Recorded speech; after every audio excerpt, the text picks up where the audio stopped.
আমরা যেন এই 5 বছর এসে আইছি, হ্যাঁ আমরা গত 5 বছরে করিয়ে আইছি। আমরা এটা 5 বছরে এদিকে আমরা থাকুন, আমরা এটা অটো করে রাখছি, ঠিক আছে। আমরা তো আগ্রহ ডাউন লাগবে না, আমরা কিছু যাবেন গিয়ে আমাদের হিসাব হইলে বছর বছর হিসাব দেবো, মাসের চাঁদা উঠাই, চাঁদ উঠাই, ডাইল উঠাই, যত কিছু উঠাই।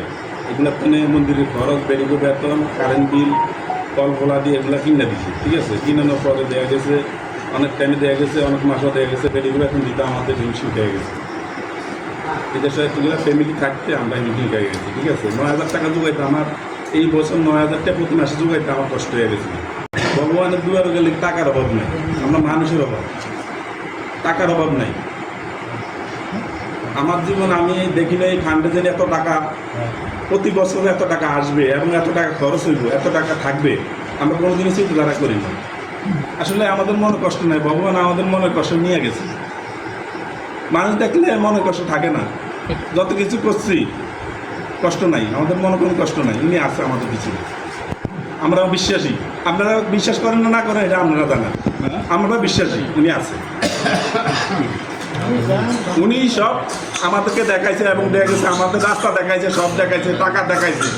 আর কি দেখো এই দুনিয়ার ভিতরে আর কি দেব, যে যে কিনতাম কি লগে যাইব নি, জমি জামা কি লগে যাইব, কিচ্ছু যাইতো না। কিন্তু আমার মনে কষ্ট হইলো মাসিক চাঁদাটা উঠে থেকে আমি ব্যর্থ, এটা শুধু মাসিক চাঁদা চাঁদাগুলো চাই কি পরিমাণ বাকি।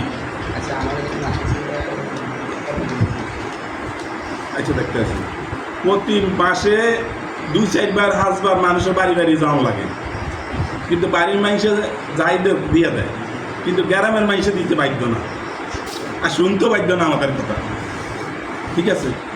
ভগবান আমাদেরকে সারিয়ে নিয়েছে। আসলে আমরা মনে হচ্ছে অনেক টাকা দেন হয়ে এই মন্দিরে ইয়াতে, এইটা কিন্তু সারিয়ে নিয়েছে।